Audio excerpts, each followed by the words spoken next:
चलिए हेडिंग देंगे बालक।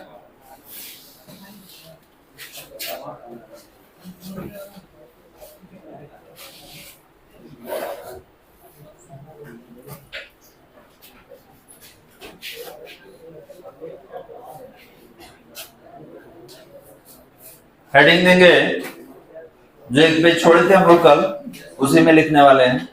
हेडिंग देंगे एक समान चुंबकीय क्षेत्र में। हेडिंग दिया जाए बालक एक समान चुंबकीय क्षेत्र में, एक समान चुंबकीय क्षेत्र में चुंबकीय द्विध्रुव को घूर्णन कराने में, एक समान चुंबकीय क्षेत्र में चुंबकीय द्विध्रुव को घूर्णन कराने में, चुंबकीय द्विध्रुव को घूर्णन कराने में संपादित कार्य, चुंबकीय द्विध्रुव को घूर्णन कराने में संपादित कार्य का व्यंजक, संपादित कार्य का व्यंजक हो गया वाला कि एक समान चुंबकीय क्षेत्र में चुंबकीय द्विध्रुव को घूर्णन कराने में संपादित कार्य का व्यंजक। Expression of work done, expression of work done in rotating a dipole, expression of work done in rotating a dipole in uniform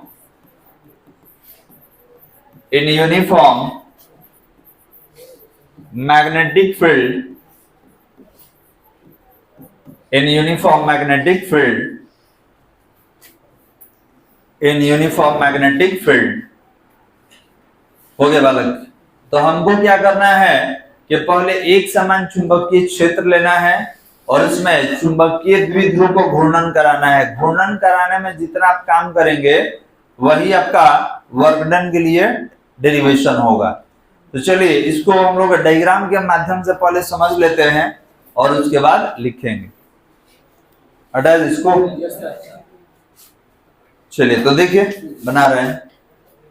यहां पर कोई चुंबकीय क्षेत्र लिया जाए और चुंबकीय क्षेत्र का नोटेशन जो होता है वो बी होता है।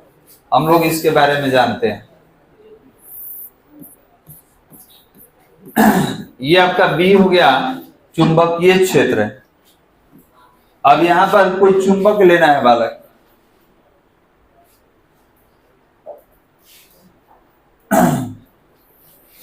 इस चुंबक को लेके आ गए हम लोग और इसको घुमाना भी है, घूर्णन भी कराना है। तो इसमें कुछ कलर डाल दिया जाए। कौन सा कलर डाला है? चलो ऑरेंज डाला है।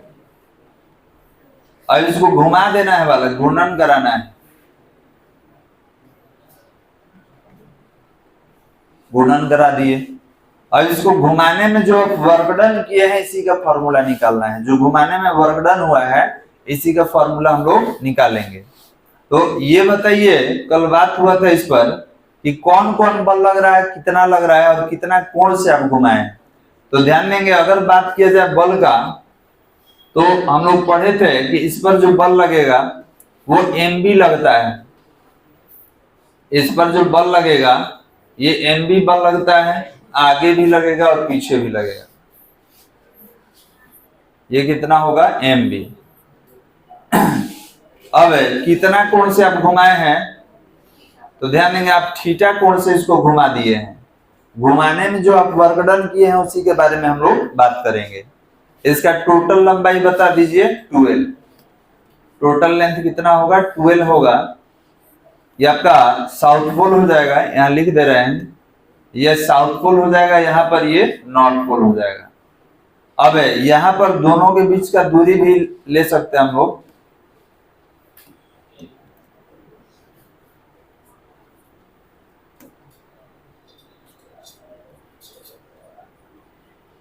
ठीक है, यहां से ट्रायंगल भी बना लेंगे, जरूरत पड़ेगा कोण हटाने के लिए तो ट्रायंगल भी हम लोग बना सकते हैं। तो ध्यान देंगे, साउथ पोल से नॉर्थ पोल का डिस्टेंस कितना है? 12।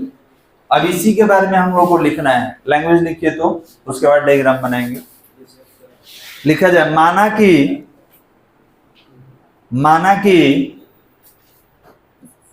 कि कैपिटल एम वेक्टर सिंबल के साथ, माना कि वेक्टर एम चुंबकीय द्विध्रुव आघूर्ण है, चुंबकीय द्विध्रुव आघूर्ण है, हो गया।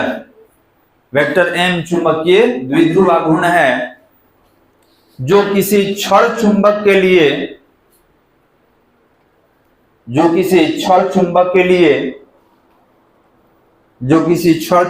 लिए ज्ञात किया जाता है, जो किसी क्षण चुंबक के लिए ज्ञात किया जाता है, हो गया। इसी में लिखेंगे अतः हम कह सकते हैं कि कोई क्षण चुंबक एक समान चुंबकीय क्षेत्र, कोई क्षण चुंबक एक समान चुंबकीय क्षेत्र B में, एक समान चुंबकीय क्षेत्र B में रखा गया है, एक समान चुंबकीय क्षेत्र B में रखा गया है, जहां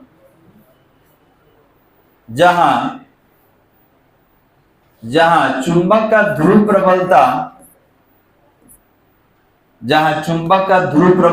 स्मॉल m, जहां चुंबक का ध्रुव प्रबलता स्मॉल m एवं चुंबकीय अक्ष की लंबाई, ध्रुव प्रबलता स्मॉल m एवं चुंबकीय अक्ष की लंबाई 12 है, चुंबकीय अक्ष की लंबाई 12 है। पैराग्राफ चेंज करके हमें चुंबकीय क्षेत्र में स्थित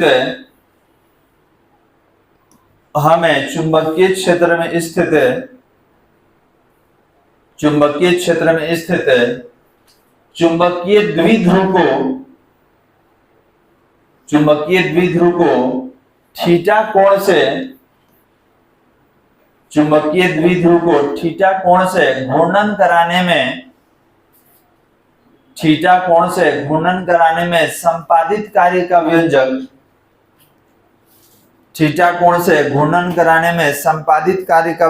प्राप्त करना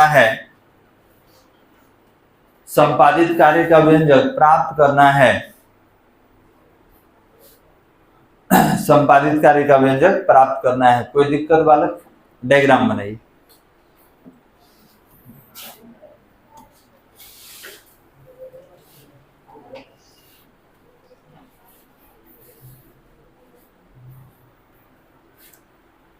पेन देखें, पेन ऑफिस में कुछ गलती देखें।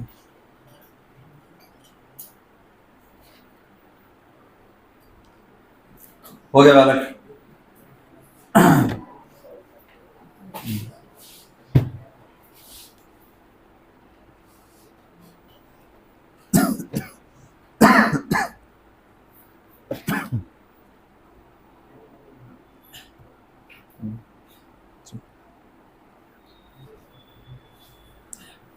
बन गया डायग्राम। अब ये बताइए कि आपको बल आघूर्ण बताए थे पिछले ही क्लास में, इसको घुमाने में अगर बल आघूर्ण का व्यंजक पूछा जाए तो टाउ बराबर कितना है? mb sin theta. अभी पीछे हम लोग निकाले थे, उसका यूज कर लेंगे।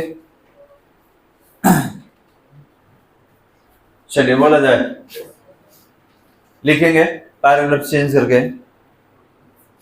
चुंबकीय द्विध्रुव पर, पैराग्राफ चेंज करके लिखा जाए, चुंबकीय द्विध्रुव पर कार्य करने वाला प्रत्यानयन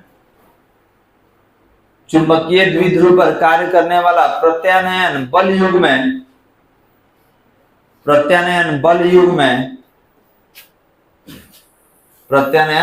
युग्म में या बल आघूर्ण डैश दे दीजिए। तो टाउ बराबर हम लोग पीछे पढ़ चुके हैं, कितना होगा? ये हो जाएगा एम बी साइन थीटा, समीकरण नंबर 1 लिख लिया जाए। कल निकाले थे जी, इसका डेरिवेशन कल हुआ था। और इसको सदिश में कैसे लिखे थे, एम क्रॉस बी, क्योंकि साइन में है, क्रॉस में होगा। हो गया बालक। अब यहाँ पर क्या करना है कि पहले हम इसको डी थीटा से विस्थापित करके चेक कर लेंगे। जब अल्प विस्थापन आ जाएगा तो टोटल निकाल लेंगे। लिख लिए इसको। इसके नीचे लिखा जाए क्षण चुंबक को, इसके नीचे लिखेंगे क्षण चुंबक को अल्प कोण, क्षण चुंबक को अल्प कोण डी थीटा से, क्षण चुंबक को अल्प कोण डी थीटा से विस्थापित करने में, डी थीटा से विस्थापित करने में या घूर्णन कराने में, विस्थापित करने में या घूर्णन कराने में संपादित कार्य, संपादित कार्य। तो ये बताइए जब विस्थापन छोटा होगा तो वर्गडन भी छोटा ही होगा। तो ये हो जाएगा डी डब्ल्यू बराबर टाउ इंटू कितना, डी थीटा, समीकरण नंबर 2। ध्यान देंगे यहां पर टाउ क्या है बालक, बल आघूर्ण है, और ये आपका विस्थापन है। तो आप कहिएगा कि सर इसको हटा भी सकते हैं, तो बिल्कुल, अगर इसको हटाएंगे तो कितना होगा, एम बी साइन थीटा। आप चाहें तो इसको हटा के भी समीकरण दे सकते हैं। जैसे टाउ का वैल्यू यहाँ पर आपको दिख रहा है कितना, एम बी साइन थीटा। तो अगर इसको हटाना चाहें तो आप लिख सकते हैं कि सर टाउ की जगह एम बी साइन थीटा हो जाएगा, और बगल में कितना है, डी थीटा। इसको समीकरण कितना मान लिया जाए, 2। आप पहला है तो दूसरे ना होगा जी। इसको हटा दिए, ठीक है, क्योंकि आगे चल के इसको फिर हमको तोड़ना ही पड़ता, तो इसको यहीं पे तोड़ दिया जाए। अब क्या करेंगे, टोटल के लिए निकालेंगे। तो टोटल के लिए निकालिएगा तो आप लिमिट बताना पड़ेगा कि आप कितना घुमाए हैं। तो 0 से थीटा, 0 से 90, 0 से 180, 0 से 270। तो याद रखेंगे आप 0 से भी ले सकते हैं, और ये भी कह सकते हैं सर 90 से 180, 90 से 270, कुछ भी लिया जा सकता है। तो एक निम्न सीमा होता है, एक उच्च सीमा होता है, लोअर लिमिट और अपर लिमिट। तो हम लोग लोअर लिमिट कहां से लेके चलते हैं, 0 से ही लेके चलते हैं। ये हो गया। लिखा जाए इसी प्रकार, इसके नीचे लिखेंगे इसी प्रकार क्षण चुंबक को, इसी प्रकार क्षण चुंबक को, इसी प्रकार क्षण चुंबक को 0 डिग्री से, 0 डिग्री से थीटा कोण तक घुमाने में, 0 डिग्री से थीटा कोण तक घुमाने में संपादित, थीटा कोण तक घुमाने में संपादित कुल कार्य। एक चीज और, यहाँ पे 0 नहीं बोलते, केवल थीटा भी बोलते, तो वही होगा। हम कह देते हैं कि थीटा कोण तक घुमाने में संपादित कार्य। तो अगर एक लिमिट हम बोले तो दूसरा याद रखिएगा 0 ही होगा। ठीक है, यहाँ पर बता दिए, लेकिन बहुत बार हम लोग लिखते हैं कि थीटा कोण से घुमाने में संपादित कार्य, तो वही है। अब 0 से थीटा लेके जाइए।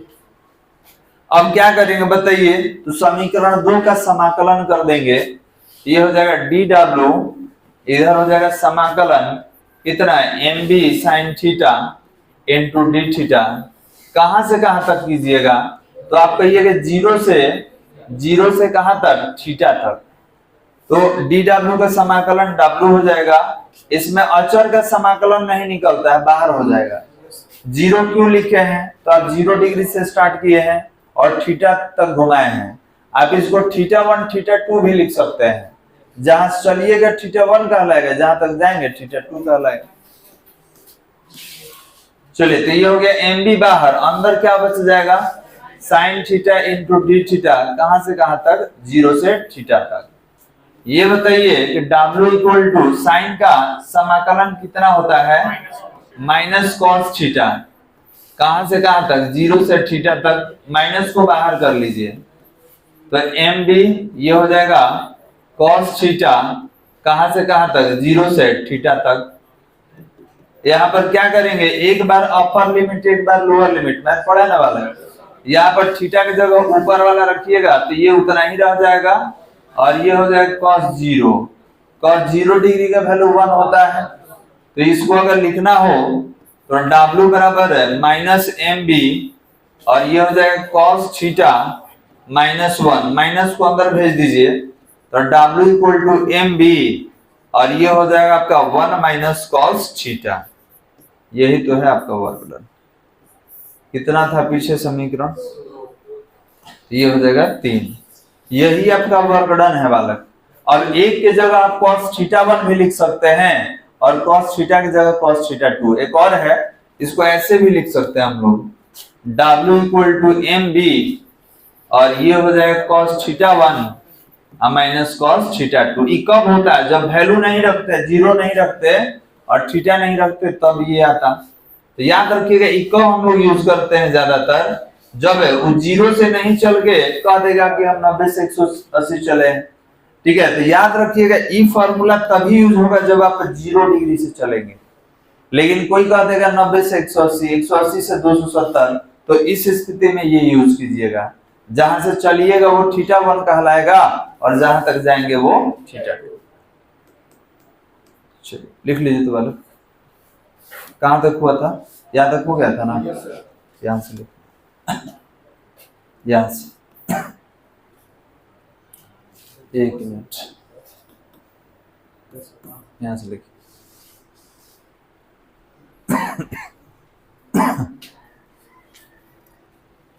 तो यही आपका संपादित कार्य हो गया, वर्क डन हो गया।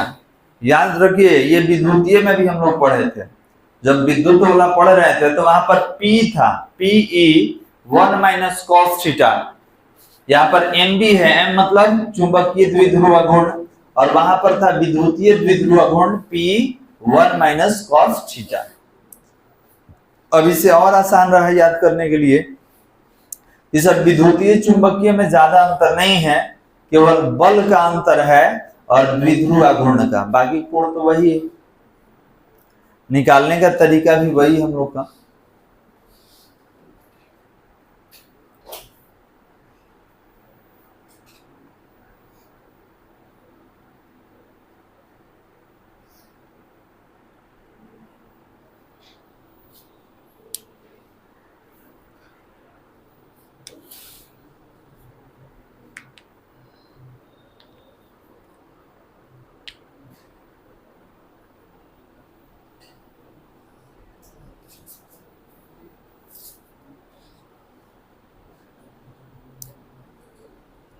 हो गया बालक?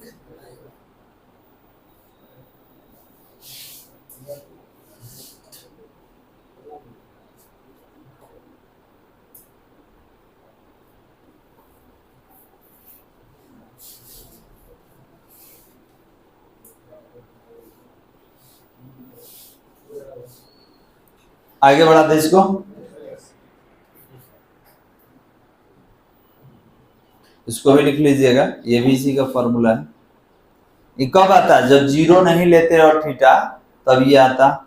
लिखते कि हम थीटा 1 से थीटा 2 तक इसको ले जाएंगे, तब ये फॉर्मूला रहता।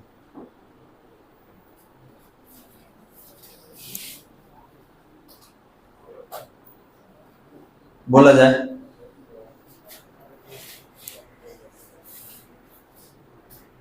ये थर्ड और ये फोर्थ लिखेंगे लैंग्वेज। समीकरण 3 तथा 4, समीकरण 3 तथा 4 एक समान चुंबकीय क्षेत्र में स्थित है। समीकरण 3 तथा 4 एक समान चुंबकीय क्षेत्र में स्थित है, एक समान चुंबकीय क्षेत्र में स्थित है। चुंबकीय द्विध्रुव को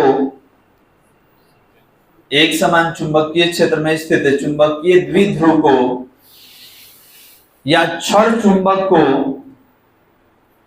चुंबकीय द्विध्रुव को या क्षण चुंबक को घूर्णन कराने में, या क्षण चुंबक को घूर्णन कराने में संपादित कार्य का, घूर्णन कराने में संपादित कार्य का आवश्यक व्यंजक है। घूर्णन कराने में संपादित कार्य का आवश्यक व्यंजक है। हो गया बालक? तो ये आपका कंप्लीट हो गया, यही बचा हुआ था। चलिए यहां से आगे कंटिन्यू करेंगे।